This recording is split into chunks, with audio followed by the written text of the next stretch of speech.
Hello નમસ્કાર મિત્રો. અગાઉના વિડીયોની અંદર આપણે ઘણી બધી માહિતી મેળવી અને બધા સ્વાધ્યાયો સોલ્વ કર્યા. સ્વાધ્યાય 5.1, 5.2, 5.3, 5.4.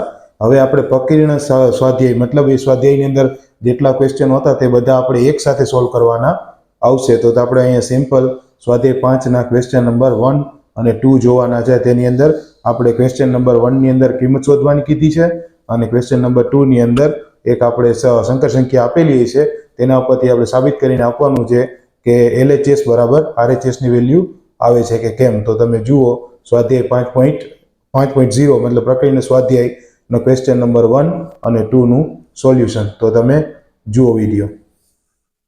હેલો નમસ્કાર મિત્રો. આપણે અહીંયા એક્ઝામ્પલ નંબર 1 આપેલું છે કે કિંમત શોધવાની કીધી છે. તો કૌંસમાં i ની 18 ઘાત પ્લસ 1/i ની 25 ઘાત અને આખી હોલની 3 ઘાત આપેલી છે.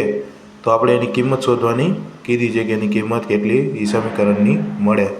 તો સિમ્પલ તમે i ની 18 ઘાત છે તેને આપણે આ રીતે લખી શકાય 4 × 4 + 2 એટલે 16 + 2 એટલે 18.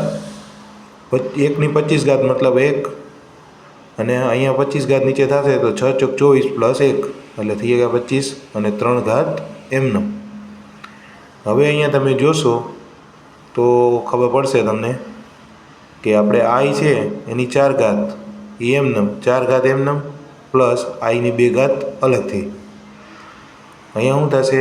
અહીંયા પણ સેમ ટુ સેમ એ જ વસ્તુ બરાબર છે. 4 ઘાત એમનેમ સોરી અહીંયા 6 ઘાત અને અહીંયા i એમનેમ અને હોલની 3 ઘાત.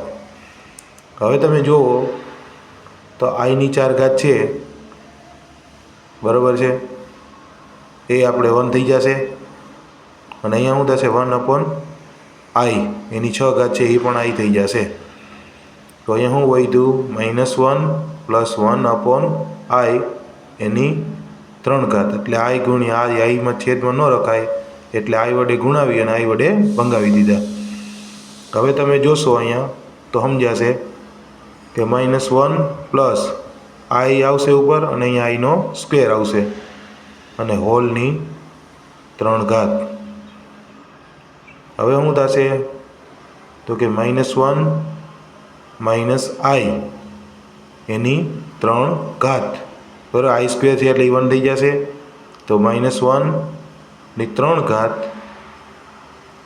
અને ઇન્ટુ 1 + i ની 3 ઘાત આવું થશે. હવે તમે જુઓ તો -1ની 3 ઘાત આપણે માઇનસને કોમન લઈ લીધા છે અને એની 3 ઘાત છે તેનું વિસ્તરણ આપણે આ રીતે કરીએ કે 3 × પહેલું બીજું પદ પ્લસ ઇન્ટુ 1 પહેલું બીજા પદનો સરવાળો. આપણે જે 3 ઘાતનું વિસ્તરણનું સૂત્ર છે તે મુજબ -1 + i³ + 3i + 3i² બરાબર છે. હવે તમારે આનો સિમ્પલ અહીંયા તમારે એનું સોલ્યુશન લખી શકો તો શું આવશે? i³ છે તો એ i આવશે, 3i એમનેમ 3i² છે ને 3 થશે ખાલી. તો અહીંયા શું થઈ જશે તો માઇનસની સાઇન એમનેમ -2 + 2i તો એને માઇનસને અંદર ગુણાવી દો તો માઇનસ પ્લસ તો 2 - 2i બરાબર છે. હવે અહીંયા આપણે દાખલા નંબર 2 આપેલો છે કે બે સંકર સંખ્યાઓ Z1 અને Z2 આપેલી છે તેના માટે સાબિત કરવાનું છે ReZ1 × Z2 બરાબર ReZ1 × ReZ2 minus imaginary MZ1 × imaginary MZ2. આવું આપણે સાબિત કરીને સિમ્પલ આપવાનું કીધું છે. પહેલાં Z1 અને Z2 બે સંકર સંખ્યાઓ આપેલી છે અને એ બે સંકર સંખ્યાઓ માટે આ સમીકરણ આપણે સાબિત કરવાનું છે.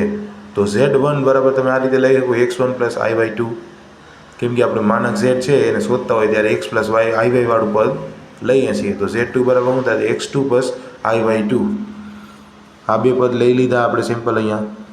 હવે Z1 × Z2 તો શું થશે x1 + i/1 સોરી બરાબર છે અને અહીંયા શું થશે x2 + i/2 આ બેનો ગુણાકાર.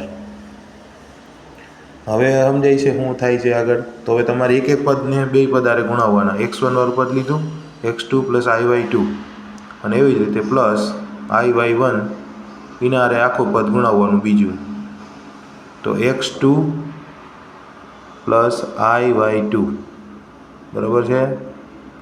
હવે થઈ ગયું.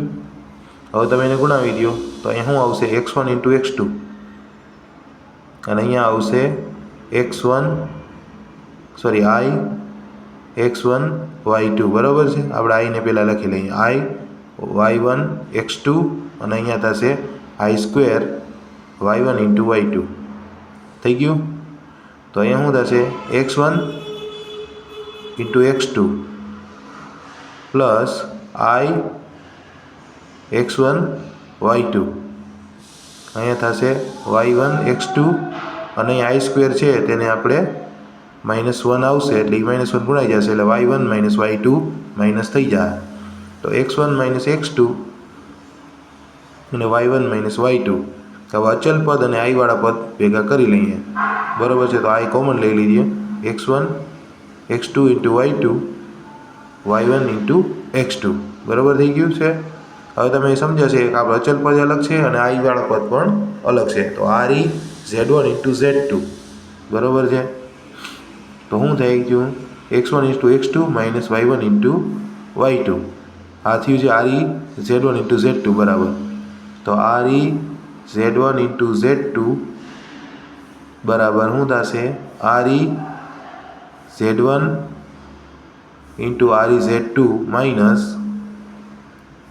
im z1 into